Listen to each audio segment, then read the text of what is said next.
दोस्तों बहुत बहुत धन्यवाद आप सभी का इस वीडियो पे आने का।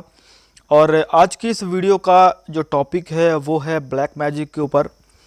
इस वीडियो के अंदर हम बात करेंगे कि आखिर ब्लैक मैजिक किस तरीके से काम करता है, किसी ह्यूमन बॉडी में किस तरीके से ब्लैक मैजिक एंटर करता है। चलिए गाइस हम वीडियो को स्टार्ट करते हैं। लेकिन वीडियो स्टार्ट करने से पहले अगर आप हमारे चैनल पर नए हैं तो चैनल को सब्सक्राइब ज़रूर करें और इस वीडियो को अपने दोस्तों के साथ भी शेयर करें। दोस्तों जैसा कि मैंने पिछली वीडियो में आप लोगों को बताया था कि किस तरीके से कोई भूत प्रेत या फिर स्पिरिट किसी ह्यूमन बॉडी के अंदर एंटर करती हैं, कैसे किसी इंसानी शरीर में कोई भूत प्रेत एंटर कर जाता है और कैसे वो किसी इंसानी शरीर को अपने कब्जे में ले लेता है। सो गाइस ब्लैक मैजिक का भी कुछ ऐसा ही एल्गोरिदम है। ब्लैक मैजिक जो भी आदमी करता है, जो भी व्यक्ति ब्लैक मैजिक करता है, तो उस मैजिक को करने का, उस ब्लैक मैजिक को करने का कुछ ना कुछ पर्पस होता है, कोई ना कोई उद्देश्य होता है उस व्यक्ति का। हो सकता है कि वो व्यक्ति उस आदमी से जेलस करता हो जिस आदमी के ऊपर वो ब्लैक मैजिक करता है या फिर करना चाहता है। तो ऐसे में क्या होता है कि जो ब्लैक मैजिक है वो भी एक एनर्जी से ही चलता है, जैसा कि भूत प्रेत होते हैं। उसी तरीके से वो जो ब्लैक मैजिशियन है वो भी किसी एनर्जी को ही उस व्यक्ति के अंदर ट्रांसमिट करता है, यानी कि उस व्यक्ति के शरीर पर सेंड करता है। तो ओवरऑल अगर मैं बात करूं तो यहाँ भी उसी तरीके से अगर आप मेंटली वीक हैं तो आपके ऊपर बड़ी ही जल्दी ये चीज़ें असर करती हैं। अब मैं आपको बताता हूँ कि आखिर ब्लैक मैजिक होने के बाद आपको आपके शरीर पे किस तरीके के सिम्टम, वो जो एनर्जी है, यूँ कह लीजिए वो जो एनर्जी है वो आपको कैसे परेशान कर सकती है।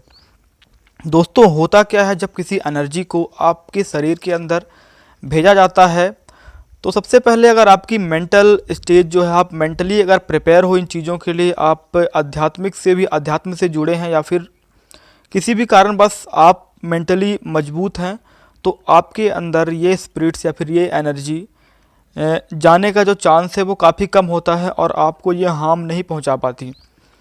अब जिन लोगों को ये चीज़ें हो जाती हैं उनके बारे में बताता हूँ कि ज़्यादातर केसेस में क्या होता है।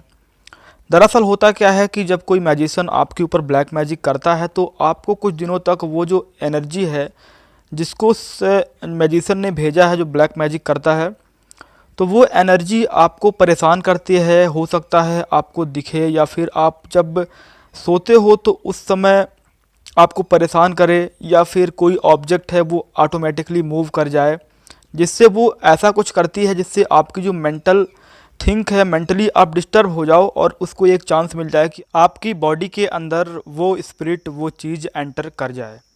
दोस्तों ज़्यादातर केसेस में क्या होता है कि जब कोई एनर्जी किसी व्यक्ति को परेशान करती है तो वो व्यक्ति क्या करता है कि उसी उसी चीज़ के बारे में सोचने लगेगा, उन सब चीज़ों के बारे में, भूत प्रेत एनर्जी या फिर कुछ भी कह लीजिए, इन सभी चीज़ों के बारे में वो सोचने लगेगा। उसके माइंड में एक घर सा बन जाता है। जब वो व्यक्ति डर जाएगा तो वो क्या करती हैं, वो स्पिरिट, वो भूत प्रेत जो भी एनर्जी होती है वो उस व्यक्ति के अंदर बड़ी ही आसानी से घुस जाती हैं। और अगर वो व्यक्ति नहीं डरता है तो ऐसे केसेस में क्या होता है कि कुछ दिनों तक तो वो परेशान करेंगी उस व्यक्ति को, वो एनर्जी, लेकिन कुछ दिनों बाद वो एनर्जी ऑटोमेटिकली उस व्यक्ति के ऊपर ही रिटर्न हो जाती हैं। एक अगर मैं एग्जांपल की बात करूं तो अगर कोई बॉल है और उस बॉल को आप लेकर एक दीवार में मारो, तो दीवार अगर पक्की होगी, दीवार अगर मजबूत होगी, तो उस दीवार से टकरा कर वो बॉल जो फेंकेगा उसके मुंह पर ही आके लगेगी।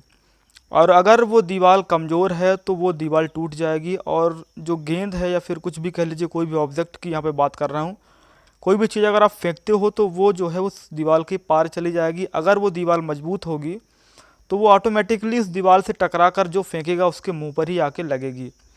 तो इसी तरीके से कुछ यही जो एल्गोरिदम है वो होता है ब्लैक मैजिक में। ब्लैक मैजिक करने वाला जो व्यक्ति है, अगर वो ब्लैक मैजिक किसी पर करता है और उस व्यक्ति की जो मेंटल थिंक है वो काफ़ी मजबूत है, वो मेंटली काफ़ी स्ट्रांग है वो व्यक्ति, तो उसकी मेंटल थिंक से लड़ के वो जो स्पिरिट या फिर वो एनर्जी कह लीजिए, वो एनर्जी रिटर्न आती है। अगर वो लड़ जाता है वो व्यक्ति, तब अगर वो व्यक्ति कमज़ोर है मेंटली तो फिर तो उसको वो चीज़ें असर कर जाएंगी, लेकिन अगर वो मजबूत है तो वो ऑटोमेटिकली उस व्यक्ति के ऊपर से फिर रिटर्न हो जाती है। जो व्यक्ति करता है, जो मैजिशियन होता है, उसके ऊपर ये चीज़ें रिटर्न आ जाती हैं और ऐसे में उस मैजिशियन का नुकसान भी होता है। अब यहाँ पर जो लोग डर जाते हैं तो वहाँ पर क्या होता है कि ऐसे डरते हैं कि जैसे मान लीजिए कि कोई एनर्जी आपको परेशान करती है और आप उसी एनर्जी के बारे में दिन भर सोचने लगते हैं। जैसे कि मान लीजिए किसी ने मुझ पर कुछ करवाया और मैं उस चीज़ से लड़ने की बजाय मैं खुद से सोचने लग जाऊं कि अरे यार मेरे ऊपर तो ये हो गया, अब क्या होगा। ऐसे में क्या होता है, मैं जब ज़्यादा सोचने लगूंगा तो मुझे स्ट्रेस बढ़ जाएगा, मेरे माइंड में स्ट्रेस हो जाएगा। और मान लीजिए अगर मैं बाइक ही चला रहा हूँ या फिर कोई व्हीकल ही ड्राइव कर रहा हूँ तो वहाँ पर ये चांसेस होते हैं कि एक्सीडेंट वगैरह हो सकते हैं। मान लीजिए आप गाड़ी चला रहे हैं और सोच रहे हैं कि अरे यार मुझे उस भूत ने मारा, उस स्पिरिट ने मुझे ऐसा किया, ये होगा वो होगा। तो सडनली आपके साथ कोई हैपनिंग हो सकती है, एक्सीडेंट वगैरह हो सकता है। इससे क्या होता है, जब आपका एक्सीडेंट हो जाता है तो फिर आप और भी सोचने लगते हो कि अरे यार ये तो उसी स्पिरिट के कारण हुआ है। तो ऐसे जो है ये ब्लैक मैजिक काम करता है और इस तरीके से जो है ब्लैक मैजिक अपना असर दिखाता है। अगर कोई मेंटली आदमी स्ट्रांग है, ओवरऑल अगर मैं यहाँ पे डेटा निकालूं तो यहाँ पे यही निकल के आता है कि जो आदमी मेंटली स्ट्रांग है तो उस आदमी को कुछ दिनों के लिए परेशान कर सकती हैं ये स्पिरिट्स। लेकिन अगर वो आदमी मेंटली वीक है तो उस आदमी के ऊपर ये जो स्पिरिट्स है उस आदमी की बॉडी में एंटर कर सकती हैं। तो ये चीज़ें होती है। अब गाइस कुछ चीज़ें ऐसी होती हैं, मैंने देखा है कुछ लोगों को, सभी लोगों को, इवन मेरे साथ भी ये चीज़ें हो चुकी हैं कि सोते समय जो क्या होता है, सोते समय डीप पैरालिसिस होता है। यानी कि जब आदमी सो जाता है तो उसको डीप पैरालिसिस होता है। डीप पैरालिसिस में ये होता है कि अगर आप सोते हो तो आपको आपका शरीर सोने के बाद काफ़ी भारी लगेगा और ना तो आपके मुंह से आवाज़ निकलेगी और ना ही आप अपने हाथ पैर को इधर उधर मूव कर पाओगे। ऐसे में क्या होता है, कुछ लोग इसको भी समझ लेते हैं कि किसी भूत प्रेत ने मुझे मारा है, कुछ स्पिरिट्स हैं जिनका जो है हमला मुझ पर हुआ है, इसी कारण ये चीज़ें मेरे साथ हो रही हैं। और हालांकि ये चीज़ें होती भी हैं लेकिन बहुत ही रेयर केस में होती हैं। अगर होती भी हैं तो आपके साथ कुछ और भी हैपनिंग होगी तब ये चीज़ें होती हैं। एक अलग से ये चीज़ नहीं हो सकती, क्योंकि डीप पैरालिसिस सभी को होता है, कभी न कभी जीवन में होता ही है। सब आदमी को, हर एक व्यक्ति को ये चीज़ होती ही होती है। तो अगर आपके साथ अगर और भी कोई घटनाएं हो रही हैं जिससे आपको ये लगता है कि हाँ, कुछ पारलौकिक शक्तियाँ हैं जो कि मुझे परेशान करना चाहती हैं और उसके अनुरूप उसी समय आपको डीप पैरालिसिस होता है, तो आप समझ जाइए कि हाँ, इन्हीं शक्तियों का इसमें हाथ है। और इसके अलावा भी एक चीज़ें होती है कि यहाँ पर क्या होता है कि अचानक से कोई व्यक्ति अगर सोता है रात में तो अचानक से उसकी नींद खुल जाएगी 1 बजे, 2 बजे, 3 बजे, वो डर सा जाता है। तो ऐसे में क्या होता है, जाहिर सी बात है कि कोई ना कोई एनर्जी आपके पास या फिर आसपास आपको डिस्टर्ब करती है, तब जाके आप ऐसे ही जो है अचानक से नींद से जग जाते हो।